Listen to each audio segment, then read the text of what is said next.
All right. Hello, everyone, and welcome to the Amazon Holiday Success webinar. I'm really excited to be digging in today into how to boost sales with Google, Meta, and TikTok.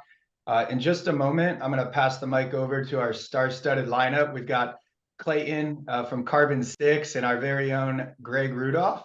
But first, let me outline what's in store for this, as we like to say, golden nugget-packed webinar. So, we're all here because we understand the importance of Q4 and, in some shape or form. And, whether you have a giftable item that's going to really take off during the busy holiday season, or maybe you just have a consumable that has a chance of really garnering some serious traction during Fall Prime Day or Black Friday, Cyber Monday, hands down, there's definitely a ton of opportunity for brands to gain some serious wins in Q4. But the idea here isn't just about Q4, really, right? That's the title, of course, but it's also about Q1, right? It's also about the new year.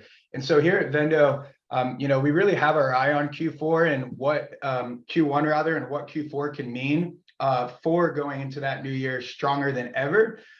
In specific, really impacting baseline sales and baseline ranking is what we aim for during Q4, right? What can we do to really grease up that algorithm, show Amazon that we mean business more than ever, show the consumer, maybe through acquiring new customers, driving more repeat, and then really go into the new year, like I mentioned, stronger than ever, right? So that's kind of the long-term goal here. And so, the goal of this webinar is really going to be talking about how you can amplify that potential, right?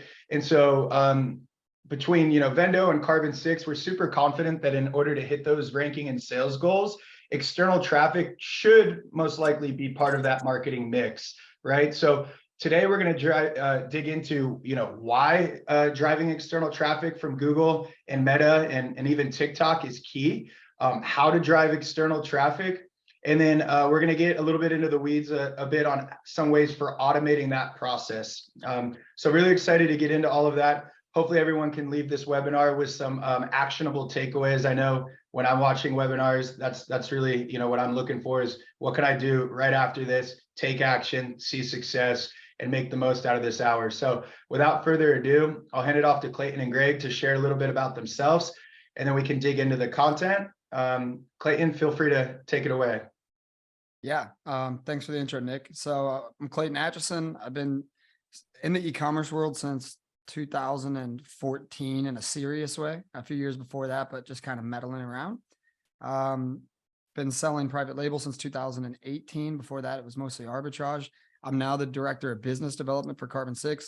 I've been there coming up on 2 years, but it's a young company. It's only been around for like 2 years and 4 or 5 months. So I've been there pretty much since the beginning when it got traction. And most recently, I've just been diving full, like head first into external traffic. We have a software tool that I'm leading at Carbon6 called PixelMe, which helps a lot with external traffic and tracking organic rank and trying to figure out, is your external traffic efforts actually moving the needle for your business and making money? So I've just been fully obsessed with that for about a year. And that's how I, chance would have it, ran into Greg because he was doing similar things in a parallel route. And so just really happy to be here. All right, Greg, why don't you tell them a little bit about yourself, man?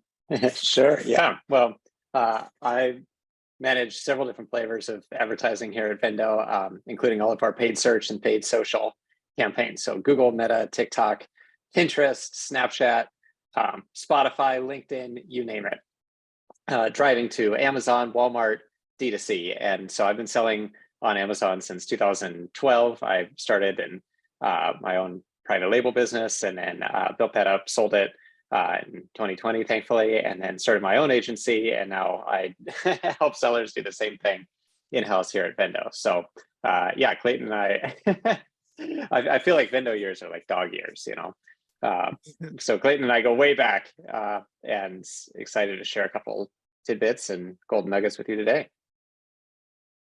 All right. Well, thank you both. And Clayton, again, thank you for being on this webinar. So yeah, let's dig in here. I think, maybe some of us don't understand why driving external traffic to Amazon from Google and Meta is important, or why it's important for leading up to the holidays, right? So let's talk a little bit about leading into the holidays, during the holidays, et cetera. Why is that important?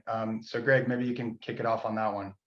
Yeah, absolutely. So we all know that the number one most important thing is to give the Amazon algorithm the signals that it needs to boost your product up in the rankings.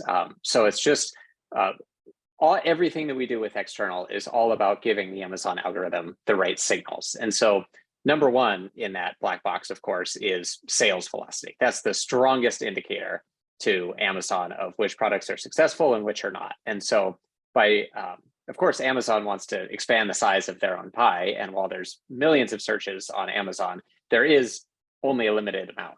And so Amazon wants to incentivize you to bring additional traffic to the platform. And the easiest way to do that is from these other channels like Google, Meta, and TikTok. And so by bringing on that external traffic, more additional shoppers, ideally, if the audiences are targeted correctly, you're able to increase your sales velocity, and that will in turn increase your rankings. The second thing that we find is that because this is so powerful, Amazon really wants to incentivize you to do it. And so there's some ways that they publish and some ways that they don't. Of course, the number one is using the Amazon attribution program. So they give you a 10% referral fee bonus for each sale that you drive that originates off platform. So instead of paying 15% to Amazon, you only pay 5% on those sales. So that's tremendous. And especially in this era of really focusing not just on gross sales, but on profitability, really important. The second thing is that we find in our studies that you get about a 3 times algorithm boost for each external sale. So if a sale originates on Amazon or like through Amazon ads, that's great. But if it originates starting on Google and then converts using an Amazon attribution link, we find that it counts about 3 times as much in the algorithm. And so again, it's all about just feeding the Amazon algorithm those positive signals leading into the holidays to get your product ranked higher. And in fact, Nick here can show you an example we found with TikTok. These are a couple of different brands that we've run TikTok campaigns for, and you can see beginning to drive external traffic to the Amazon platform improves your Amazon bestseller ranking. So of course, a lower number is better here. You want to be closer to number one. And with this product here, we were at about 37, 38,000 before starting a TikTok campaign and got that down to about 19,000 in just the span of a week or two. So you can see these effects of Amazon really prioritizing external traffic. There's a few more examples here, Nick. You want to show the next one? Another brand here. This is a huge, tremendous improvement because not only are you driving additional sales, but you're also giving Amazon those positive signals in the algorithm. And Amazon just loves TikTok traffic. And then one more here. Perfect. You can see the same thing again. This product actually is really interesting because this one went out of stock. And that's why you can see that we had a really positive, low bestseller ranking for quite a while, went out of stock, lost it. And normally it would take months to be able to regain that momentum. But here, by just stoking the algorithm with a little bit more external traffic, we were able to recapture that momentum in just the span of a few days. So that's just a couple examples of why it's so important. But Clayton, you probably have a few more. Yeah, we have lots of very similar case studies, less so with TikTok. I follow TikTok pretty closely. And sometimes like what's really important when running external traffic is doing exactly what you guys are trying to illustrate, which is knowing your numbers, right? You can spend a lot of money on external ads very easily and be like, is this working? Is it not working? What's going on? And TikTok specifically is, there's articles you can read out there that there's a claim that TikTok is purposefully trying to not play nice with Amazon attribution. They're building TikTok Shop. They're doing lots of things, arguably, to try to compete more directly with Amazon instead of just being, a content creator place where it used to be you went to go watch funny videos. But I follow a lot of different people with very similar studies. And from what I can tell is that some people argue that they're actually not clicking on a link and going to Amazon at all, even if you put that in the creator's profile or have an ad, but rather people are jumping off of TikTok, going to Amazon.com and doing branded searches and searching for that product and finding it that way. And Paul Harvey has a lot of data very similar to your guys's that shows consistently that TikTok ads, TikTok traffic has a positive effect on your Amazon ranking and your Amazon BSR. Where I mostly spend most of my time is on Google ads, as Greg, you know, and we have lots of case studies, and if it makes sense to show them now or later, we absolutely can. But yes, what we see is that when you send traffic, BSR goes down. And if you're sending Google traffic, unlike TikTok, you can do exact match keywords or broad match or phrase match, whatever flavor you like. But what we found with our studies is that exact match traffic has the biggest effect. So if you're running a Google ad, like the overall arching story here is external traffic really, really matters. Greg, you said that your studies show that outside sales coming onto Amazon have like 3x the rank juice, so to speak, or the effect on the Amazon listing. I would argue that it's even higher. We do a lot of campaigns where we spend a reasonably small amount of $25 per day in ads. This is one example of that. This is a jewelry category, which is, I would argue, one of the most difficult categories to push external traffic directly to a PDP page, so a product detail page, because like if you ask my girlfriend or my mom or guys as well, right? Like, hey, what jewelry do you want? If you type in gold necklace, like chances are me, Greg, and Nick will pick 3 different types of bling, right? He's going to like a longer one or a different like form. So jewelry is something I consider to be a very shoppable product. Clothes is the same way. People aren't just going to buy the first t-shirt. If you're imagining the journey, you're going to Google, you're typing in black t-shirt, you're likely not to buy the first one, right? Maybe you want a different material, different length, different cut at the neck, very, very shoppable. Whereas if you're going for a hammer, like you just need a hammer. You don't really care like how nice the hammer is. You're not going to use it every day. So this case study, to get back on track, is really interesting because we took a shot at it. I told the customer, hey, I really don't know about running traffic to jewelry or clothes. It can be difficult, but we did, and we did exact match traffic. Now, what I'll tell you guys completely transparently is that the Google to Amazon performance alone was not very good. It was like 200 something percent ACoS. So just looking at that, the customer would never want to continue doing this. But there's more of a story there, and that's exactly what Greg so amply displayed, is that you should be paying attention to your BSR and your organic rank on keywords. So this guy, we did it way back in like February. This was right before Valentine's Day, and we just sent a bunch of traffic. He got some purchases and he got some add to carts. But what happened was we took keywords from number 32 and number 27 to up to number 2, like right before Valentine's Day. And he actually like ran out of a lot of inventory. As you can imagine, tons of people are shopping for jewelry right before Valentine's Day. And so then we ended up turning the ads off, and now they're back on. But this shows in this graph where ads began and to where Valentine's Day came up, and you can see a steady slope upwards and then a spike, and you'll get that. These are the types of things that I've only seen when using external traffic to, I don't want to say manipulate, maybe that's a bad word, to influence the Amazon algorithm and the organic rank of products. And we've got literally dozens and dozens of these same case studies. I'm not an expert in the TikTok world, but I am an expert in the Google to Amazon world. And this is a dime a dozen. We see this constantly.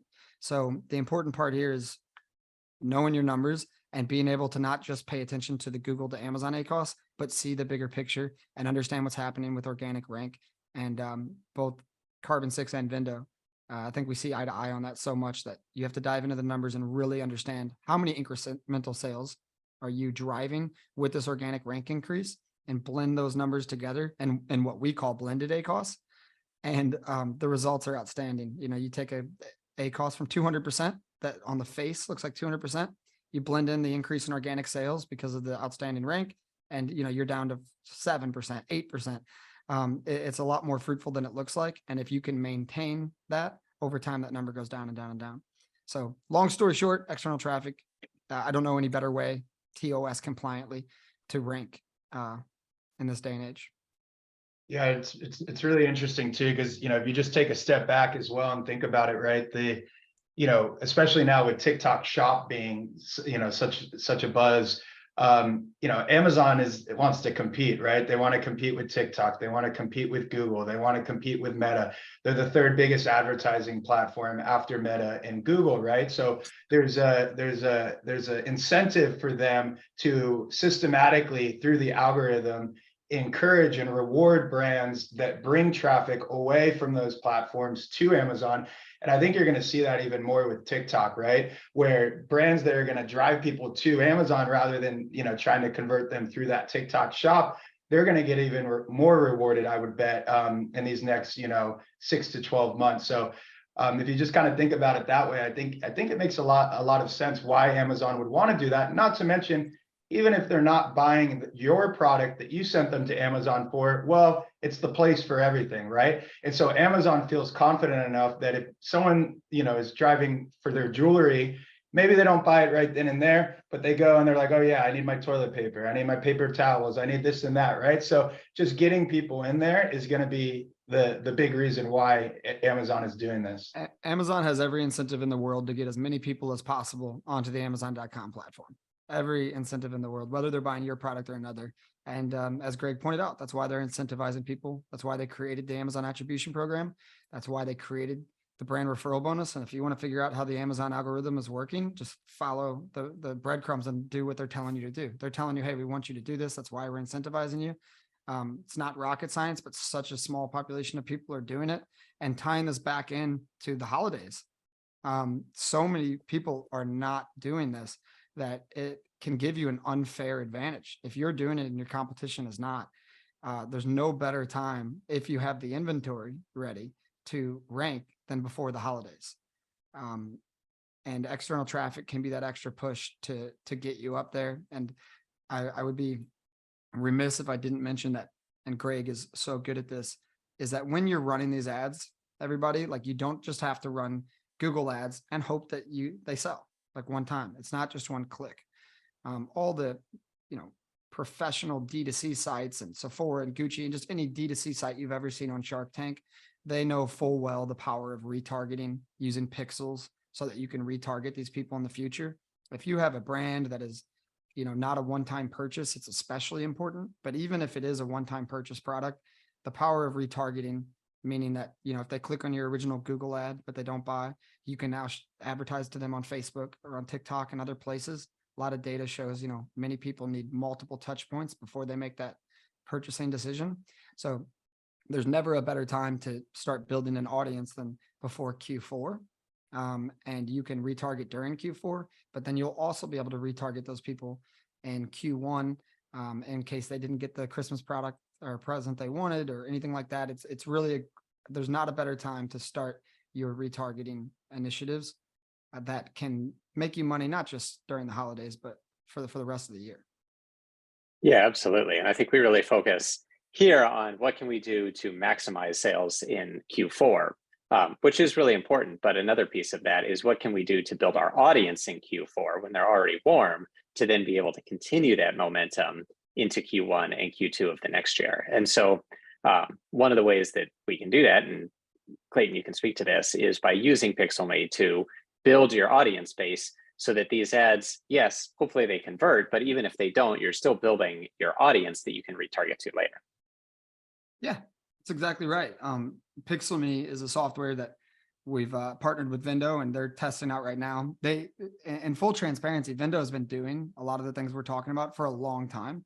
And correct me if I'm wrong, but you guys just had it built in as you stitched a lot of things together, figured out all the puzzle pieces, and we're doing it yourself. And then Pixelmate came along and we created what's called optimization for conversion, which means that instead of just optimizing for clicks and treating, a 7-year-old girl on a tablet clicking around the same way you would treat a 30-year-old business owner with a lot more disposable income, we communicate between Amazon and Google in a way that allows Google to better optimize for conversions, figure out the age, gender, time of day people are shopping, income levels, marital status, the weather where that person is at right now, all these huge data points that Google has to be able to optimize conversion.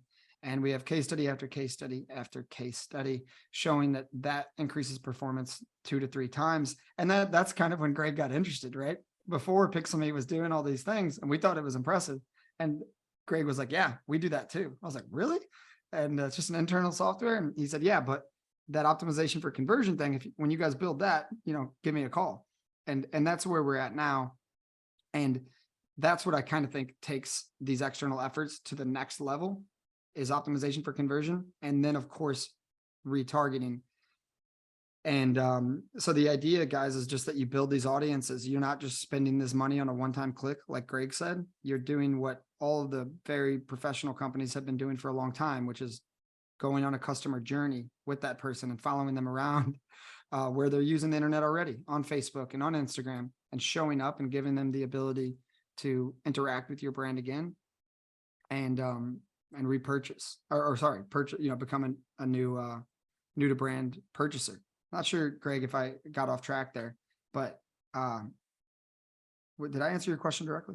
I think you did. I think, long story short, the idea is to maximize for conversion to drive sales during the holidays.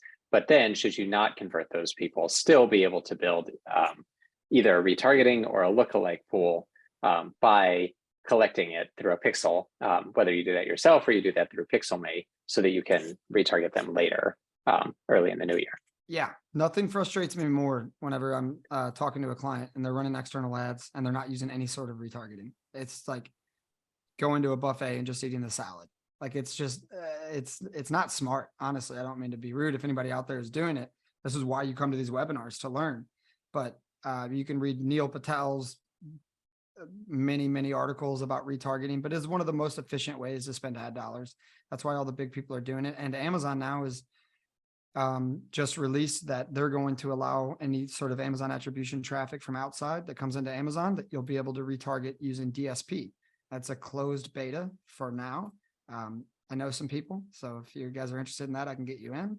But yeah, that'll be rolling out much more completely very soon, because Amazon understands the importance of retargeting as well, which is the entire reason Amazon DSP exists. So just follow the smart money is what I think. Smart money is retargeting. You should be too. It's you can do it with a small budget. There's no reason why, if you're a smaller seller, you can't be doing this. It's completely controllable with the ad budgets and everything else. And just so few people are doing it that I think it gives you a huge advantage.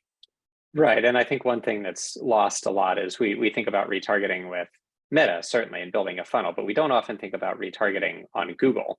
But that's a really important strategy to be using, is you can build a multi-step funnel on Google as long as you have those audiences in place. And so, PixelMate is one way to build that audience. Another way you can do it is just by visitors to your own D2C site. If those shoppers go cold, or if they fail to convert after, say, 30 days, a lot of times they're more likely to convert on Amazon, just because Prime members are more comfortable checking out there, and Amazon brings with it an authority that your D2C site might not. And so retargeting your D2C customers on Amazon, or building lookalike audiences based off your D2C customers, and pointing those people to Amazon, is also something that you can do by setting a custom audience on Google. Yeah. And I told you about this, Greg, but we had a guy, we've multiple of these, but one stands out because I was directly involved, was a guy that had a Shark Tank product, and he was sending traffic from Google to his D2C. So we had all the data to look at how his campaigns were performing. It was about a 40% ACoS using a Performance Max campaign from Google to his D2C. And what's really impressive is this guy, when you own a D2C site, right? And even if you don't, the information I'm about to say is extremely important, is that on his D2C site, he has complete control over what reviews he displays and which ones he does not. 4.8, 4.9 stars all over the website, right? Perfect product. It's on Shark Tank, buy now. 40% ACoS is what he had. On Amazon, his product was much less well reviewed, 3.9 stars. And I told the guy straight up, I said, I don't know if this sending traffic to Amazon is a good idea, because 3.9 stars based on our data specifically has not done well. Usually 4.3 and above are the best. And sure enough, his ACoS with the brand referral bonus, I checked on it before this call, is 1%. Yesterday it was 0 historically, but with the brand referral bonus, he's at 1% ACoS. And that is not even comparing apples to apples. I think if Amazon had 4.8 stars like his website, it would be in the negative, where, it's $100 product. So he gets $10 every time he sells it. It's taken about $11 to create a sale, but he's getting 10 back. So he's spending about $1 to sell a $100 product. But if he had 4.9 stars, I bet it would be actually negative. Maybe it'd be $5 per acquisition. And the point here is just that sending traffic from Google to Amazon, if you have a good listing, is so beneficial because yes, it helps you rank, but also you can just create new profit streams. Especially I think that's a good segue, Clayton, into kind of getting a little bit more deep into like some tangible tactics, right? So talking about, optimizing for reviews, optimizing for conversion. But yeah, so let's get into a little bit more about, when we are driving traffic to Amazon, what are some of the specific tactics of how we do that, right? What audiences, what keywords, what creative, what are some of those tricks and tips to help maximize, that spend and make it more efficient? I can jump in, Greg. You can interrupt me at any time. Sure, we do it all day long. So you go ahead, yeah. throw So, out what you know, and then I'll add to it. I would say that if you have a shoppable product like clothes, jewelry, or a coherent brand with very similar products, we see really good results with just sending traffic to the storefront, not to the product detail page. Now that's going to have, based on our data, less of an effect on the organic ranking of an individual product, right? Because when you're pushing sales velocity and sending those signals to Amazon that this product is specifically advertising for these keywords on Google and it's converting, that's where you see a huge organic rank increase. But it's a lot of times easier to create a new profit stream, meaning, hey, you would just increase the budget on Google all day if you're sending to a storefront. Now, with holidays, go ahead, Greg. Yeah, well, storefronts, a couple notes that we've seen there.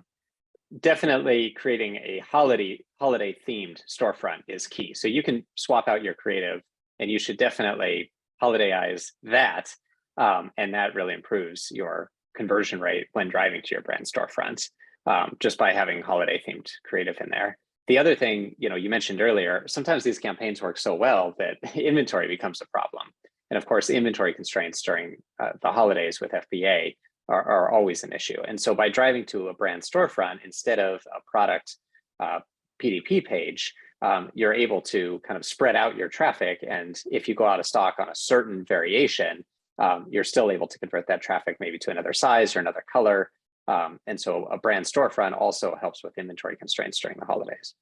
Absolutely. And have you guys seen the hypothesis would be that the average order value from a storefront would be higher, right? When you're sending to a product detail page, maybe they just see one product, but if there's complementary products or similar, especially when you're, purchasing for Christmas presents, I know my mom would be like, I went to go buy this, but I saw this thing and it was so cute. And I got it too. And now I got both, right?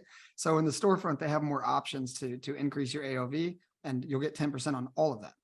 The brand. Yeah, we find a higher conversion rate generally when driving to a brand storefront versus a particular PDP because, for example, let's say you're talking flavors, you don't know exactly which flavor somebody is going to prefer, but if they land on the brand storefront and they can choose their favorites, you're going to have a higher conversion rate. However, I see the idea that you have there with a higher average order value when driving to a brand storefront.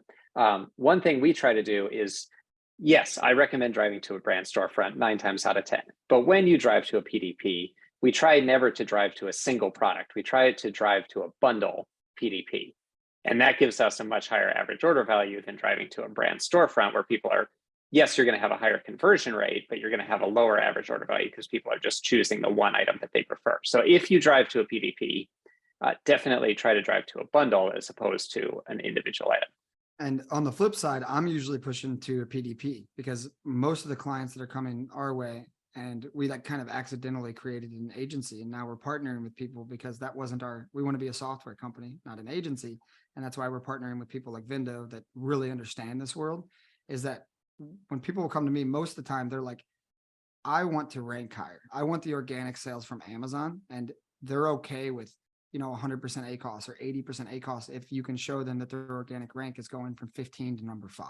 So that's where, you have to be able to understand the mission. The mission is not to have a 10% ACoS when just looking at Google to Amazon, but you're going to have a fantastic ACoS when you blend it all together. So we kind of have different approaches, but I know you've done both. Like you've been doing. Yeah. And One thing that we found is that we have pretty strong data to suggest that is very similar to the case studies that you just showed there, that Amazon is able to read the Google search keyword that you're using. And so that's part of the reason that using exact search terms is so important, because you really want to concentrate that traffic on a particular keyword so that you're sending that positive signal to Amazon. Well, if you use phrase match or broad match, you're distributing your search traffic among more keywords. Exactly. So if you want to exact match rank, you use Google exact match for a specific keyword that you want to rank on and drive that traffic to a PDP. While if you're looking for a higher ROAS or a lower ACOS, then you want to use Meta or TikTok driving to a brand storefront. Exactly. Yeah, I agree with that 100%. And thinking back to the holidays, and then also just talking about why this is so important. Like, we've had people that try to do this by themselves, and it doesn't always end up great, right? You do need to be able to understand which keywords to target. And Pixelme has a tool where it'll look at Google search volume, Amazon search volume, your current rank, your competitors' rank, and the estimated cost per click on Google, and put those all into a list from 1 to 100 with which keywords we recommend as being the very best to target. But it's also really important during the holidays, because we know keywords change. So being able to understand how to use Google Keyword Planner effectively and look at the keywords over time, that's where, if you're new to this and you want to test it, I would just recommend linking up with Greg and just saying, hey, this is what I'm trying to achieve, but I'm not a Google Ads expert. And Nick, to answer your question more directly, because me and Greg could talk all day, some tips and tricks I would say that we found when driving to a product detail page is inside of Google Ads pinning headlines, one of them being the price. If you just show, best salt shaker, buy now on Amazon, whatever, you're going to get a lot of clicks. Your click-through rate's going to be quite high, which can decrease your cost per click. But your conversion, if somebody's looking for a $5 salt shaker and you have a really nice ornate one that's $25, there's going to be a lot of bounce, right? A lot of people are just going to bounce off and say way too expensive. But if you pre-qualify the clicker with a price of $25.99, now you're leaning towards, people with more disposable income or people that love salt shakers, whatever it may be. So your click-through rate might go down, but your conversion rate is going to go up. Dynamic keyword insertion, which I know Greg utilizes, is another thing that we've seen increases click-through rate, increases conversion. There's a lot of tips and tricks, but those are two of the ones, including call outs is a third one, I would say. You guys can Google this if you don't know what I'm talking about. But dynamic keyword insertion, pinning the price, mentioning the word Amazon, and using call outs are four of the things we've seen increase conversion the most. Yeah, absolutely. And so, let's talk a little bit about audience, keywords, and creative. Totally agree with adding price. We find you can't use the word Amazon in your text, otherwise that gets flagged. So you can use things like AMZ or WMT. I believe that changed like a month ago. So they had a TOS up. I'll look it up. But yeah, we now are running like hundreds of campaigns with the word Amazon as a headline and haven't had a single issue. Well, so, we'll send them over to you. You can you can clean them up. Also, Prime. If you say free Prime shipping, that's allowed too. So that's another headline that really should go in every single one of your ads. And then, like Clayton mentioned, promotion assets. They used to be called call outs. Mentioning your holiday discounts are really important as well.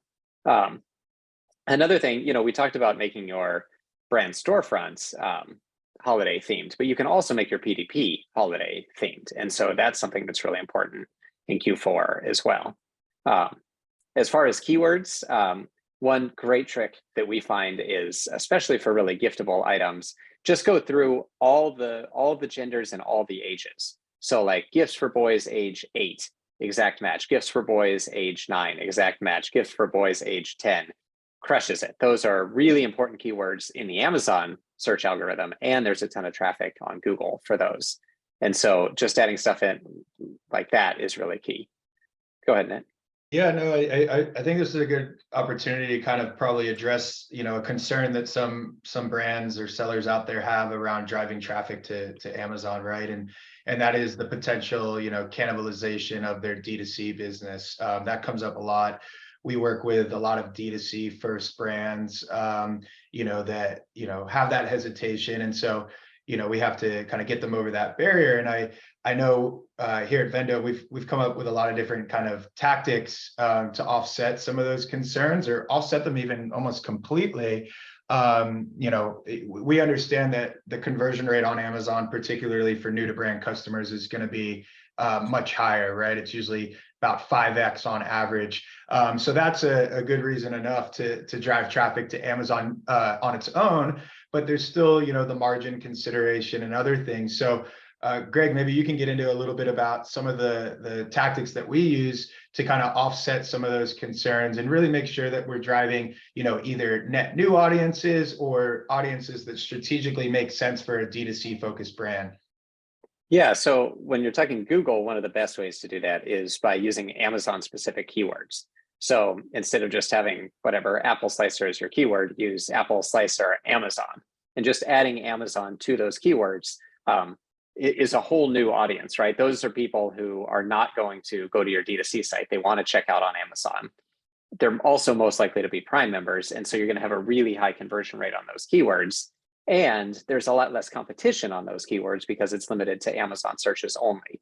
So you should definitely be using Amazon's. Just take all your best keywords, append Amazon, and those are some of the best ways of avoiding conflicts on Google. When you're talking Meta or even TikTok to an extent, it's all about the audience and just separating out those groups. And so you can retarget your cold customers from D2C to Amazon, like I mentioned earlier, people who maybe added to cart but haven't converted and are more than, say, 30 days old. There's also targeting options within Google or within Meta, like big box shoppers, for example. And then if you have data from a pixel that you've been using, for example, like Pixelmate, you definitely want to create custom audiences with those people. Retarget it. Let's say they've already been going from Google to Amazon over the past 6 months in a campaign. You want to be creating audiences to target those people specifically back to Amazon during Q4 or even Q1. Yep, I agree with all that. And then I always just tell people with whether or not you want to send traffic from Amazon to D2C, if you haven't tried sending traffic to Amazon, like get the numbers. We recommend starting off with a small budget of $25 per day. I had a guy that was like, yeah, my CEO is super against this, but he's going to let me do $25 a day. Fast forward like 35 days later, and now all their traffic is going to Amazon. I think it's important to understand what the business's goals are, right? If you're trying to sell your business and you want more of a balance and not all of your eggs in one basket, it makes sense. But I encourage everybody to run a test, get the data, see how much better the conversion rate is, see what the math says. And then the other thing I always tell people is that you can't run shopping ads to Amazon.com from Google. You have to own the URL. And unless you're Jeff Bezos, and I doubt he's watching, then you can't do that. So it's not that the entire real estate of Google ads specifically will be going to Amazon.com, because there are some just simple limitations where you can't. So shopping ads, one of the most popular ways to advertise on Google, can still go to your D2C, and you can take up more real estate and still have that sort of balanced portfolio. And again, small budget, you can create cost per click bid limits so that you're not, going crazy and people worry about bidding against themselves in certain situations where they're going to send some traffic to D2C and some traffic to the Amazon. I always tell them, you have a lot of competitors. I wouldn't worry too much about bidding against yourself. It's a big world out there. And one thing you can do to control that is just cost per click bid limits.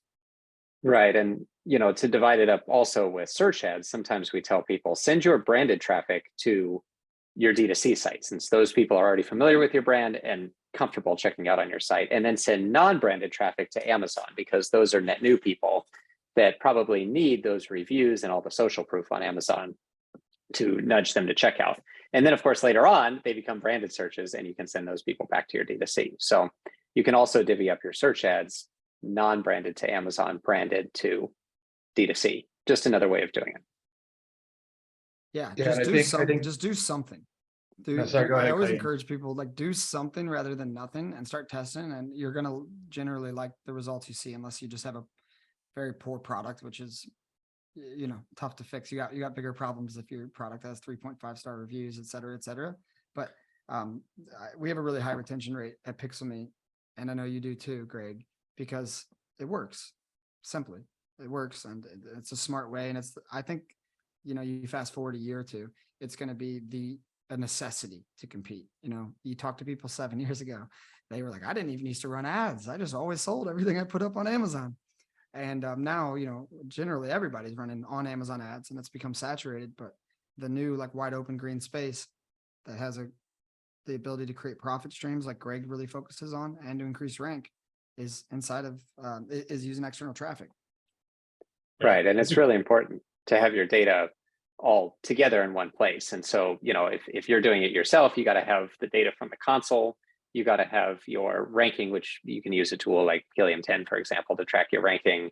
And then you got to have your overall, you got to have your Amazon attribution sales, and you have to have your overall Amazon sales so that you can see that halo effect that we're talking about. So you got to link all that together in one place, or you can use a tool like PixelMe that combines it all. But it's really important to at least have those 4 data points so you can figure out if this is working or not. Yeah, and it doesn't always work. I've seen products that just perform really poorly. It's usually due to the product, but it works a lot more often than it doesn't. I have seen, I used to not send traffic to the storefront because we were so obsessed with ranking, and we were like, oh, storefront won't rank you, and then we started running storefront, and we're like, oh, but this is profitable. So like, right. Generally you can pivot and find a way to where external traffic will work for you, especially if you get to the level where you're retargeting, which sometimes takes a little time to gather that audience, but it's one of the most efficient ways. So I'm slowly being converted to the storefront world. I was so obsessed with ranking for so long, and still am, but slowly but surely now, when somebody comes, I teach my team to say, don't try to sell somebody selling a scarf or a certain type of shoe on ranking, because it's so difficult, right? Like, you can't advertise for the word shoes and expect like a 5% conversion rate. It's just not going to happen, because everybody wants different types of shoes. But storefront, it works. Yeah, absolutely. And what you mentioned with bid caps is really important too. Maybe you want to have a campaign without bid caps that runs to your D2C, but then you want to have another campaign with low bid caps that runs to Amazon. That can be really helpful too. When you're using maximize conversion value, one of the tricks we use is, typically when you use maximize conversion value as a goal, you can't set a bid cap directly in the console, but you can create a shared budget that applies to only one campaign and set a bid cap for the shared budget. So creating shared budgets with bid caps for single campaigns is a really good workaround to do that.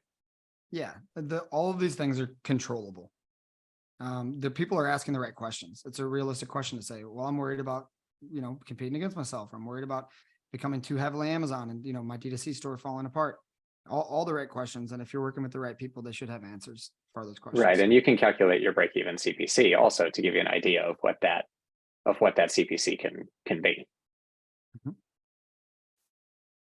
Excellent. I think this has been a great deep dive into, some specific tactics on how to drive external traffic to Amazon. Before we kind of get into some of the discussion around, automating this a little bit more in a little bit more of a detailed way, is there anything else, gentlemen, on how and any other tactics that we didn't cover? It feels like we went through a lot, but just want to be sure. I would just say what Greg said was really spot on about the, Christmas present for boys, age 8, age 7. Forget the exact terminology he used, but make sure that start using the keyword planner, and it can suggest other related words, and understanding the traffic and the trends and which keywords you're going after, and then compare that side by side with the Amazon search volume, so that if you are sending to a PDP, you're getting the maximum rank on the keywords that matter. And PixelMe has that built in, but it's not going to pull up Christmas words in May or June or July. So you could preemptively do research and get ahead of the curve if you're leveraging, Amazon search volume tools along with like Google Keyword Planner. Right. And you can pull your Amazon SQP reports from the previous year, for example, and see what you were ranking for in previous years. That's really valuable as well. You can pull your Amazon ads data and use search terms from there, and then plug those into Google Keyword Planner and see which have the most Google search volume. That's really valuable. Or you can just use other third-party tools, SEMrush, Carbon6, whatever, to do that research. Definitely, I would say those three: Google Keyword Planner, third-party enterprise tools, and then your own Amazon ads data is really important for picking your keywords. And it's not too early to start. Like, believe it or not, people are already Christmas shopping. Like, people start earlier and earlier every year. So I know it's September, but we're talking about Q4 for a reason. People are literally Christmas shopping right now. Right, and so you want to be at the top of those rankings now when it's much easier. Now to get to the top of a keyword like white elephant gifts might only require, I don't know, 25 or 50 organic sales, just to give you an example. But getting to the top of that keyword in early December when it's peaking might require thousands. And so it's better to get there now while it's much more achievable.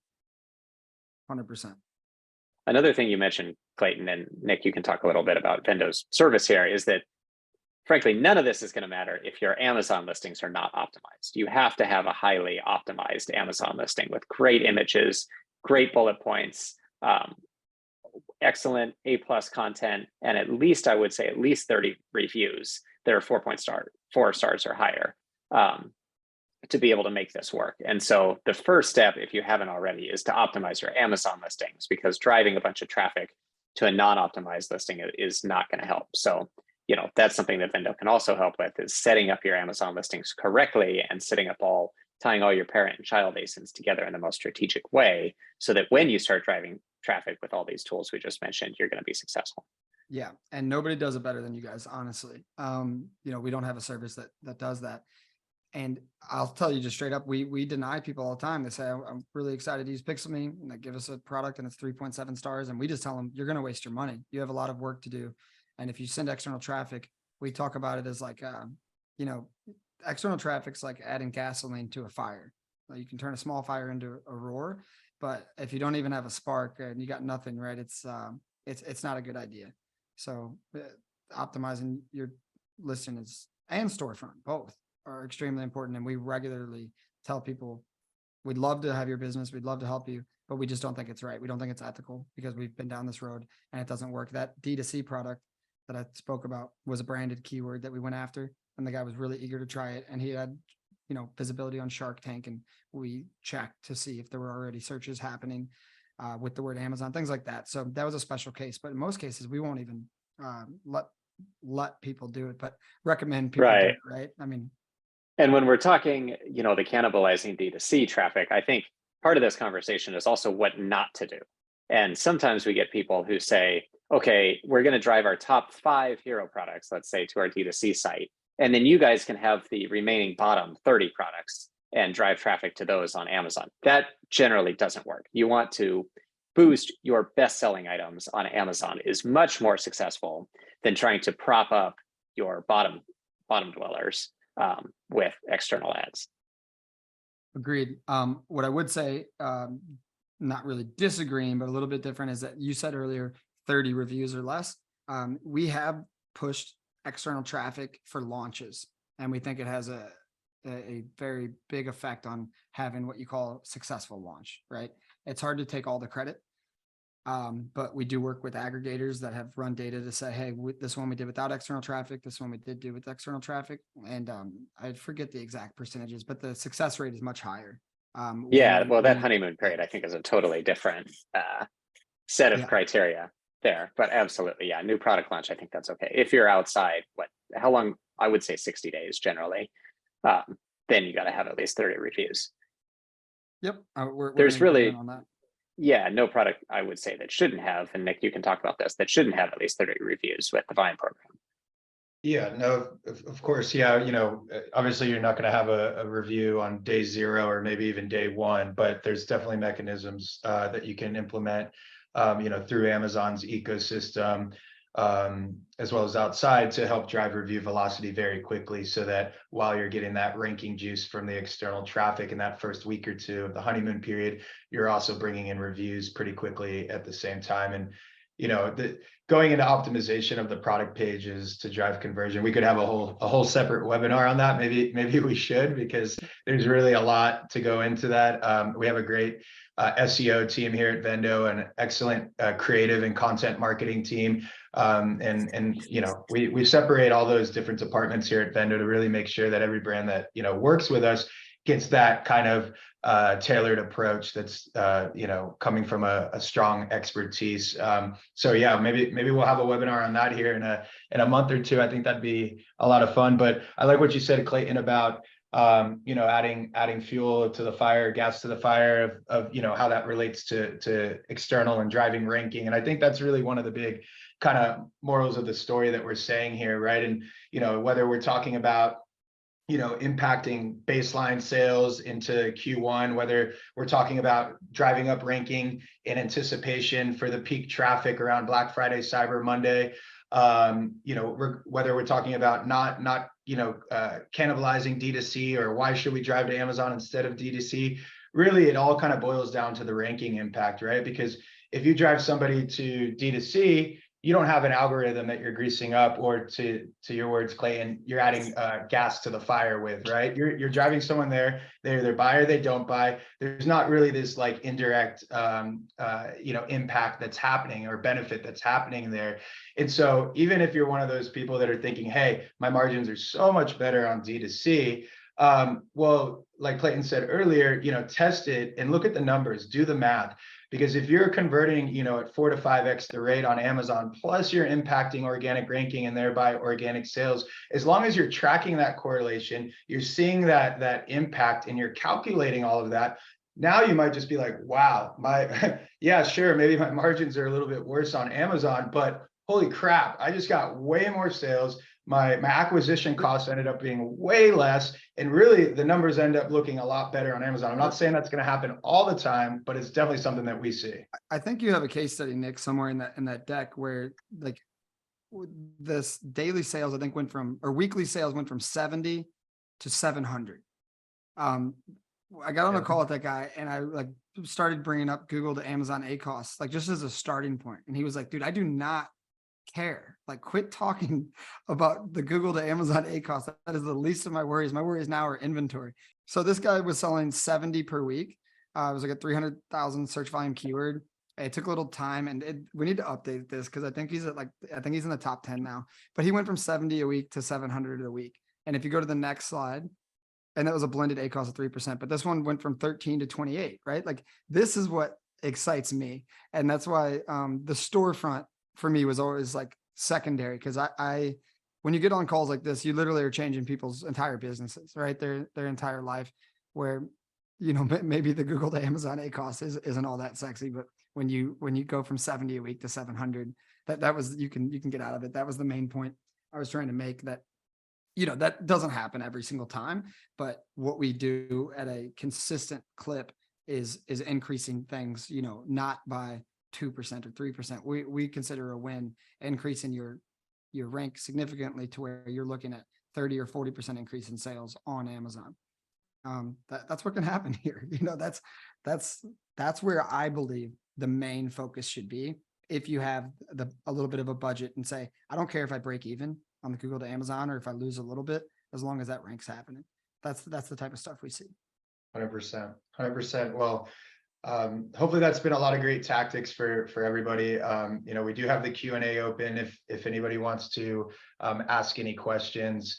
But for the time being, Clayton, do you want to give a little bit more of a detail around kind of the technical process of how PixelMe connects to Amazon and Google Ads, and just kind of explain that a little bit more, because I do feel like we've touched on it, but maybe a little bit more directly how that kind of secret sauce works would be nice. Yeah, sure, let's do it. I've done this a lot of times, but let's do it again. So yeah, PixelMe lives in between. This is the way I always do it. Use my hands. PixelMe lives in between Google Ads, Facebook Ads, and TikTok Ads, and it connects via API. So if you're spending money, let's talk about Google. It'll bring in how much you're spending on that product, on that campaign, on the individual keywords. So you'll have all of that data inside of PixelMe where you can easily see it. And then on the other side, you have Amazon attribution. And we put all that data together to tell you this keyword has a 10% ACoS, while this keyword has 100% ACoS. Let's, lower the bid over here and increase the budget over here. It helps you make quick and easy business decisions to see how everything is flowing and everything is working. And when you're creating an ad inside of Pixelme, it's actually quite user friendly. We don't have time for a demo, but with the click of a button, you can add pixels for retargeting, like we discussed.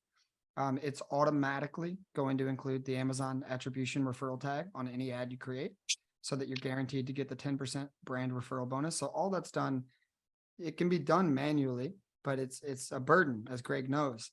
So it really takes all the work out of it. And then we display all the metrics graphically and numerically, where you can see your ACoS on a product, campaign, or keyword level. And we also have a keyword tracker that follows that over time. And by the end of this week, I believe we'll have all the metrics we're pulling in our best attempt at tacos, which is hard to achieve because you don't always understand everybody's advertising costs if they're doing things outside of their Amazon ecosystem, like paid influence and things.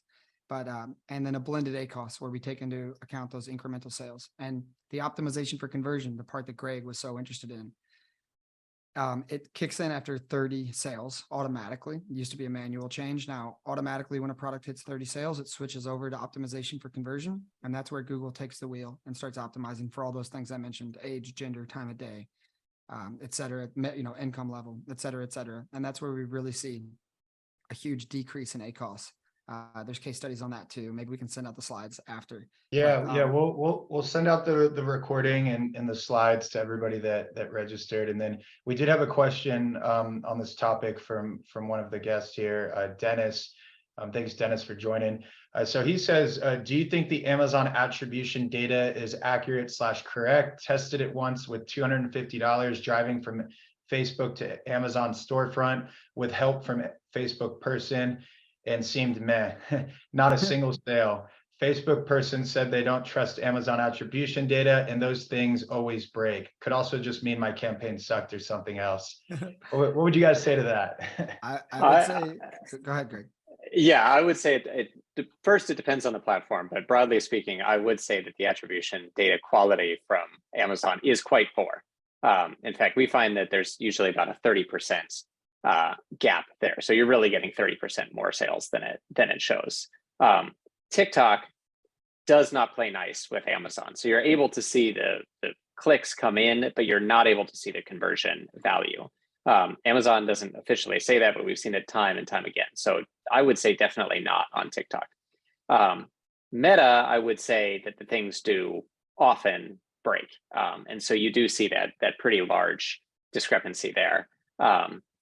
But what doesn't break is seeing your overall Amazon bestseller ranking and that halo effect that we're talking about. You'll always see that. And so part of the difficulty here is understanding, hey, what are your directly attributable sales versus what are your organic, what's the organic increase that you're seeing? And so sometimes you'll see an organic increase, but no directly attributable sales. And I think that's a sign that the issue is the attribution and not the ad itself. So Dennis, in your case, if you're seeing your overall rankings go up and your bestseller ranking go down, but you're not seeing that attribution data, that's probably what's happening. On Google, I would say it's much higher data quality. And so there, particularly on an exact match keyword, you should be able to see with relative accuracy the directly attributable sales when you're talking Google. How do you see it, Clayton? Yeah, same. I think Facebook is in the middle, TikTok not good.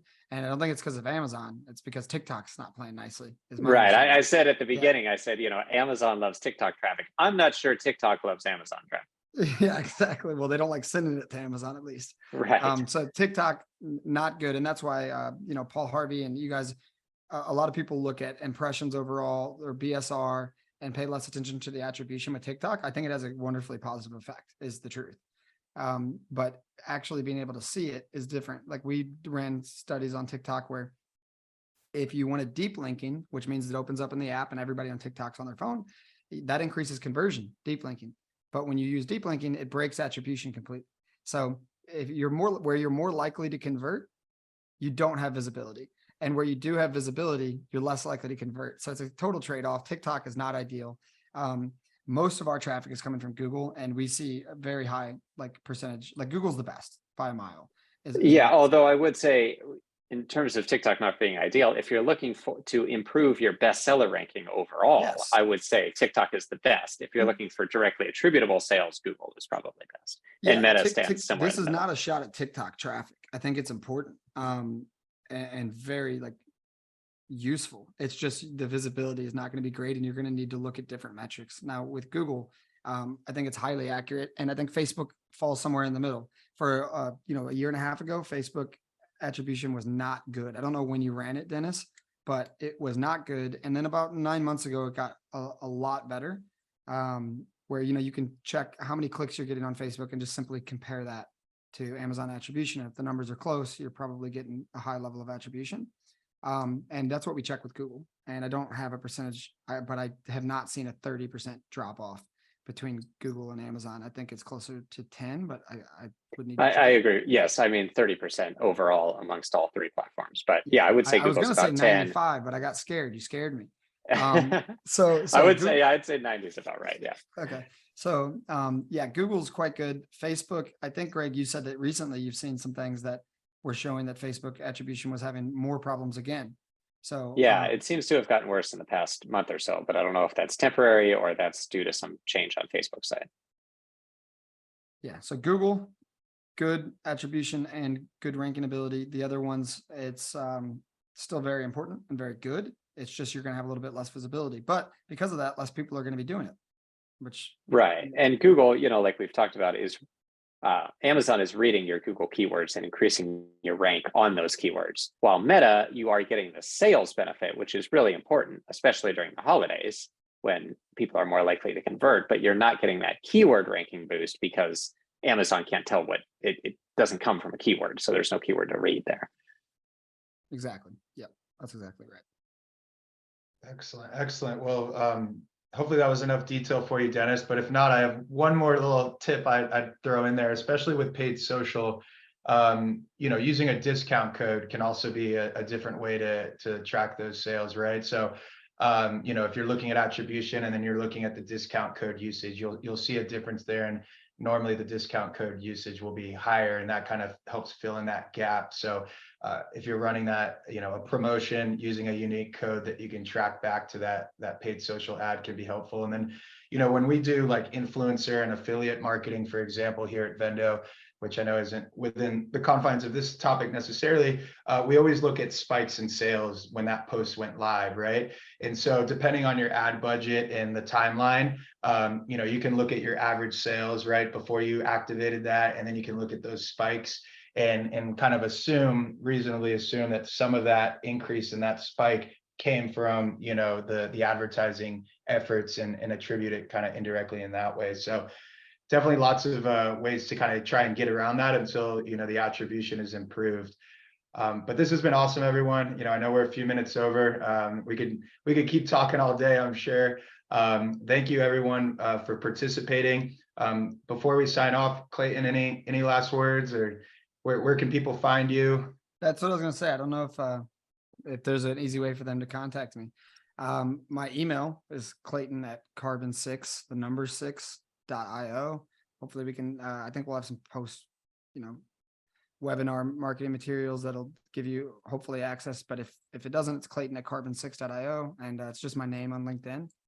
And would love to answer any questions that anybody viewing this after the original recording has, and feel free to reach out. Happy to help.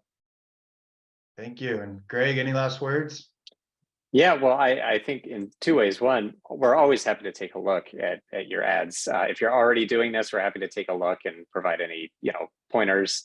We're also happy to audit your direct Amazon ads or your listings if you'd like. So Greg at vendocommerce.com is where we're at. And I think the other part of it is your listings. If you need help with your listings, definitely check out Vendo to do that piece of it first, because like we talked about earlier, that's a really important prerequisite here. Yeah, and it was probably my fault, but I didn't introduce Vendo at the beginning maybe properly. We are a turnkey Amazon management and Walmart management solution. So even though the focus of this top webinar has been advertising, we do everything A to Z. marketing, advertising, creative content, SEO, channel control, customer service, logistics, you name it. We're your one-stop shop. And so we'd love to take a look at your business, whether it be on Amazon and Walmart, and do an assessment if you would be interested. But I'm sure everyone's busy, so we'll leave it at that. Look out for the emails with the recordings and slides, and look out for our next webinars. We love putting out content. We have a bi-weekly podcast called Vendo Velocity. We also have a weekly live stream on LinkedIn, also called Vendo Velocity. So plenty of content to be enjoyed. But yeah, thanks again, Clayton, Greg. It's been awesome, and we'll see you all next time.